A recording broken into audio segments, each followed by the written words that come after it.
हुकूमत के खिलाफ आज के दिन 1857 में मेरठ के क्रांतिकारियों ने आजादी की चिंगारी सुलगाई थी। सुबह से शुरू हुई क्रांति में सैकड़ों अंग्रेज अफसर और सैनिकों को चुन चुन कर मारा गया। और आज इस क्रांति का जश्न कैसे मनाया जा रहा है, देखिए इस खास रिपोर्ट में।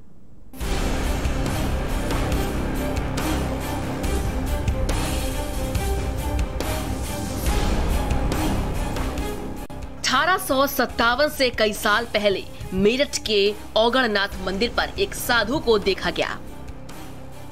मंदिर की प्याऊ पर साधु महाराज काली पलटन यानी हिंदुस्तानी सैनिकों को पानी पिलाया करते थे।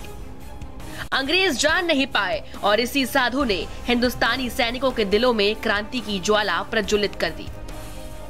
प्याऊ पर आजादी का नारा देने वाले साधु महाराज 10 मई 1857 के दिन एक हाथी पर सवार थे और मेरठ शहर में क्रांति की ज्वाला धधक रही थी।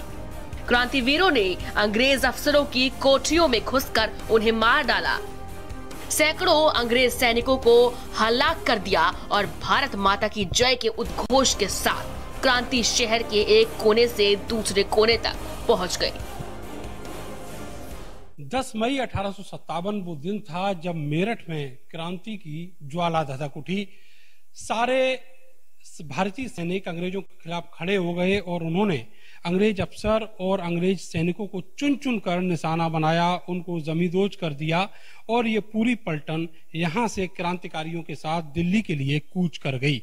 ये वो क्रांति थी जिसने अंग्रेजों के खिलाफ बिगुल फूंका और ये चिंगारी ज्वाला बनकर पूरे देश में फैल गई। अंग्रेजों के खिलाफ पूरे देश को लामबंद कर दिया। लोगों के अंदर जो क्रांति की चिंगारी थी वो ऐसी धधकी कि अंग्रेजों को यहाँ से अपना बोरिया बिस्तर समेटना पड़ा। जिनको दिल्ली के आसपास के क्षेत्र की जिम्मेदारी दी गई थी कि क्रांति की सब संरचना को यहाँ पे वो बुनेंगे, वो साधु पहले अंबाला गए और अंबाला के बाद अप्रैल के मध्य में मेरठ आए।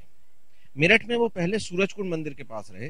वहीं इसी स्थान पर आकर जो बातें सूरजकुंड के आसपास लोगों को समझाते थे, सिपाहियों को समझाते थे, वो यहाँ सीधे सिपाहियों के बीच बैठकर उनको समझाने लगे और वही कारण था कि क्रांति यहाँ से फिर प्रस्फुटित हुई।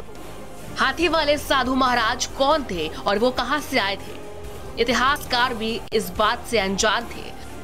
हाँ, इतना जरूर बताते थे कि वो क्रांति का एक बड़ा किरदार थे जिन्होंने गाय की चर्बी वाले कारतूसों के खिलाफ हिंदुस्तानी सैनिकों के मन में धर्म और देश के लिए कुछ कर गुजरने का जज्बा पैदा किया था।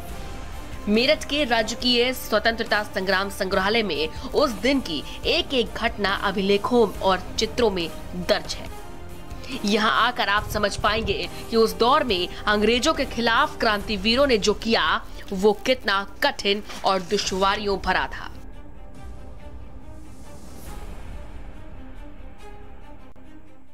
जिन क्रांतिवीरों ने 1857 में मेरठ की इस धरती पर क्रांति की चिंगारी सुलगाई, वो किसी शोहरत के मोहताज नहीं थे। वो नहीं चाहते थे कि उनके नाम इतिहास के पन्नों में दर्ज हों। उनकी ख्वाहिश केवल इतनी थी कि भारत माता को अंग्रेजों की दास्ता से मुक्ति मिले। 90 साल बाद ये क्रांति की चिंगारी ज्वाला बनी और देश को आजादी मिली। कैमरा सहयोगी सानू के साथ में नरेंद्र, भारत समाचार, मेरठ।